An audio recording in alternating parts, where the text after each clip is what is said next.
the final S&P rankings, which takes a lot of things into consideration, gave one non-Power 5 team a valid argument as to why they should have been into the playoffs this year. And it might not be the team that you're thinking of. Let's go.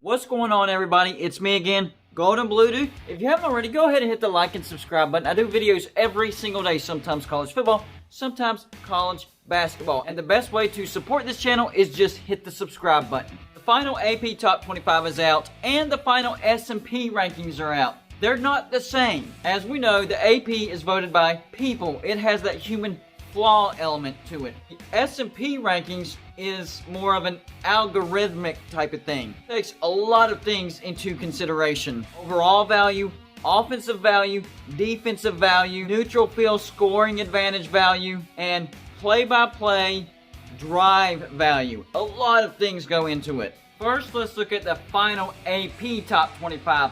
1 Alabama, 2 Ohio State, 3 Clemson, 4 Texas A&M, 5 Notre Dame, 6 Oklahoma, 7 Georgia, 8 Cincinnati, 9 Iowa State, 10 Northwestern, they finished in the top 10, 11 BYU, 12 Indiana, 13 Florida, 14 Coastal Carolina, 15 Louisiana, 16 Iowa, 17 Liberty, 18 North Carolina, 19 Texas, 20 Oklahoma State, 21 USC, 22 Miami, 23 Ball State, 24 San Jose State, and 25 Buffalo. And I like that Buffalo finished ranked.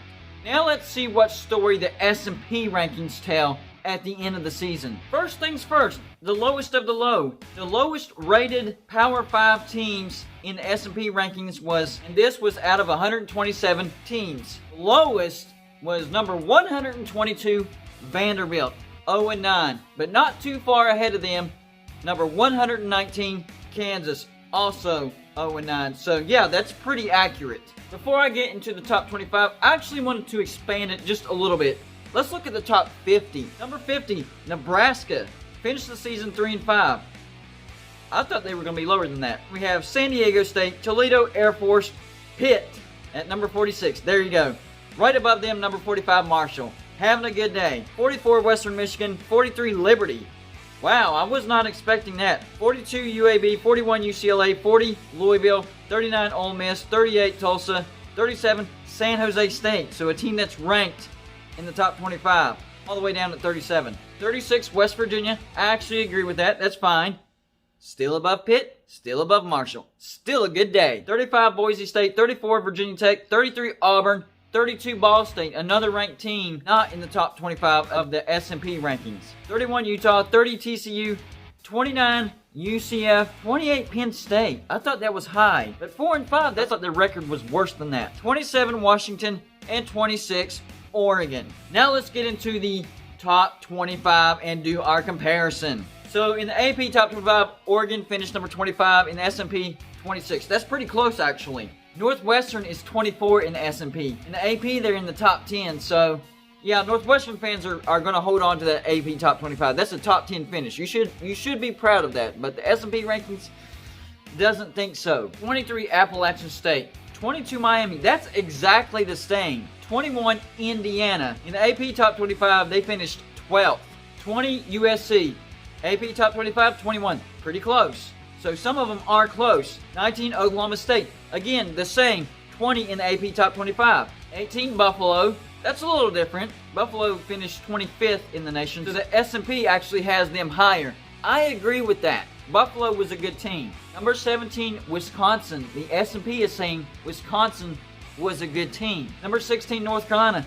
That's pretty close too. AP Top 25, North Carolina was 18. 15, Arizona State. They finished 2-2. That one's a bit of a head scratcher, but it's telling me that they're better than people realize. They played too small of a schedule for us to really know. And Arizona State did have some talent, so I don't totally discredit that. 14, Texas. That's 5 spots higher than the AP Top 25, which I don't like because it's horns down all day long here, but can't totally disagree with it.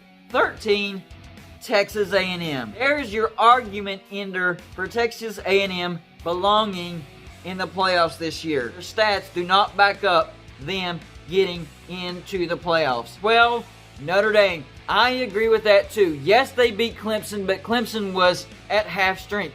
Clemson got obliterated by Ohio State. Ohio State got obliterated by Alabama. Notre Dame got obliterated by Alabama. Notre Dame got obliterated by Clemson. Yes, I 100% agree with that. Number 11, Coastal Carolina, above Notre Dame. Love it. Agree with it. AP Top 25 has them at 14, so a little bit higher. I agree with it. Now we get into the top 10. Number 10, Iowa. They finished the season at 6-2. I agree with that as well. They started looking really good. I thought they got ranked a little too soon early in the season, but as the season went on, I was like, yeah, that's a good football team. Number 9, Iowa State, exactly the same as the AP Top 25. Number 8, Florida. This one's a bit of a head scratcher, but I guess I'll give them a bye. That's 5 spots higher than the final AP Top 25, and it's higher than Texas A&M, but you know what? They did beat Texas A&M. Can't totally disagree with that. Number 7, Cincinnati. That's fair. That's only 1 spot higher than the final AP Top 25. 6, Georgia. Again, just 1 spot higher. 5, Oklahoma. Again, just 1 spot higher. 4, Clemson. I'm good with that as well. Here's the team I was talking about at the beginning of this video. Number 3 in the S&P rankings, BYU. The S&P ranking says BYU was a good team. Yes, they lost to Coastal Carolina, but Coastal Carolina was also a good team. They beat some good teams too. BYU deserved to be in the playoffs, and if you really think about it, they would have been a great matchup for Ohio State, Clemson, and I think they would have beaten Notre Dame. And maybe they could have kind of made it close against Alabama. Maybe lose by 3 touchdowns, but who doesn't lose by 3 touchdowns? I agree with that. BYU deserved to be in the playoffs. And I wasn't saying that before I looked at this, but after thinking about it long and clear, I'm good with that. Number 2, Ohio State, and number 1, Alabama. The system that takes everything into account makes more sense in the final AP Top 25, and definitely made more sense than the college football rankings. So it's that human element, that human flaw that is standing in our way from getting things right. If you look at all the other sports organizations, they go by record and head-to-head, not just picking out things. There's actual tiebreakers, not passing the eye test. That phrase is what's standing in the way of college football right now from getting it right. Look, Alabama was the best team in the nation. The outcome was going to be the same. But you do have to get the process right to make sure it happens correctly year after year. That's all I got for you for this show. Like and subscribe if you haven't already, and I'll see you on my next show.